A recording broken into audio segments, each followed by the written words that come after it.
Welcome to the East African Institute for Fundamental Research, and also welcome to this symposium, Natural Hazards, the Importance of Physical and Numerical Modeling.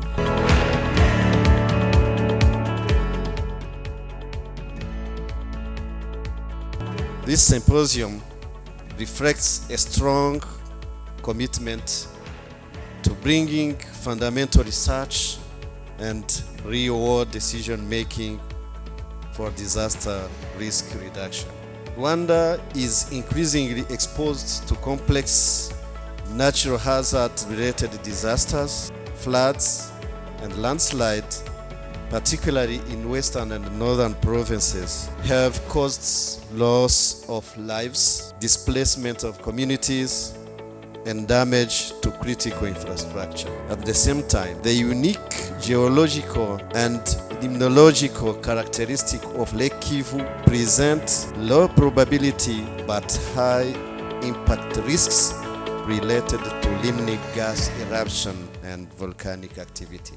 By showcasing advances in physical modeling, numerical simulations, and forecasting tools, this forum strengthens national capacity and supports Rwanda's broader agenda on disaster risk reduction, climate adaptation, and resilience building.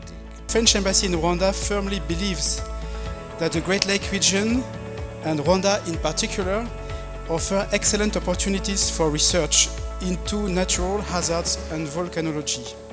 And the country wishes to strengthen its expertise in scientific research in order to prevent and manage natural disasters. This is one of the reasons why in 2025 we launched the Kigasa project in partnership with the University of Rwanda and a French public research institution with the aim of assessing the natural risks of Lake Kivu and its surrounding areas. This initiative aims to increase protection for climate-vulnerable economies and communities by providing and facilitating pre-arranged and trigger-based finance against climate risks. I guess the question is, what's the chance or the process that could cause this to happen at Lake Kivu?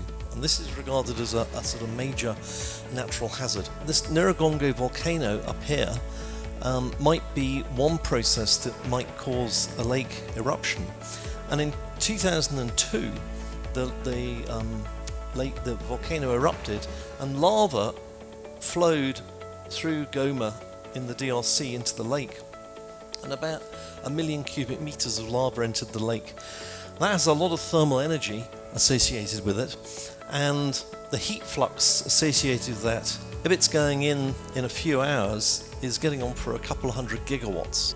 In order to release the gas, you need to lift the water up to much lower pressures than the present pressures.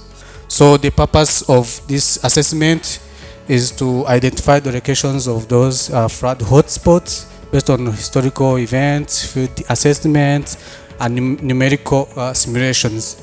So the purpose also is to identify the cause of flooding, another thing to determine the risk and impact of floods, develop the flood models to guide infrastructure design and the land use planning.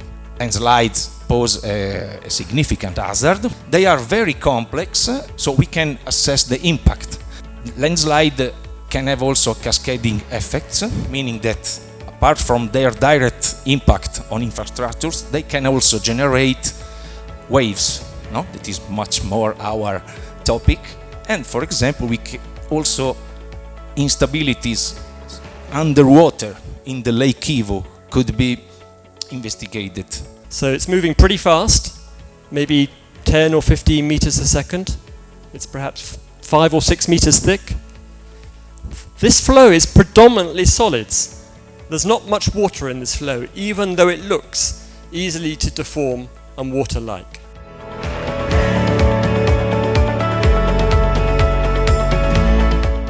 How well is Rwanda mapped out? How well is the topography mapped out, and to what resolution? and how pressing is the need to improve the resolution?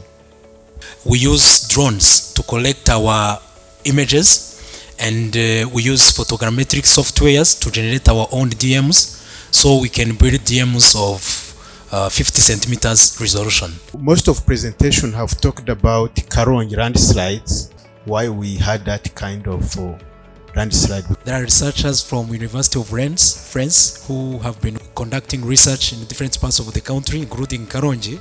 They said, in Rwanda, we are wrong when we say everywhere once you plant trees, you are preventing landslides.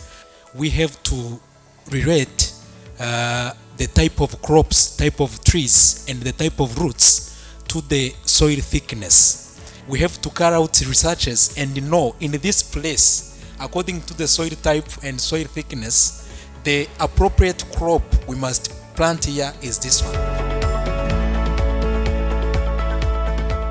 If I am in an area of clay, more clay and sand, the soil content or the soil composition, if we will keep everything constant, other things are constant, and we are changing only the soil composition, this has any effect on the velocity, on the damage, on whatever the landslides does or no? The soil composition or the material you're flowing over is absolutely key. It's important to know how much material is there to erode, right? I mean, this model, unless you do other things, is dumb. It will continue eroding forever. But of course we know there's a critical thickness of material that is actually erodable. And that, in our simulations, turns out to play an important role.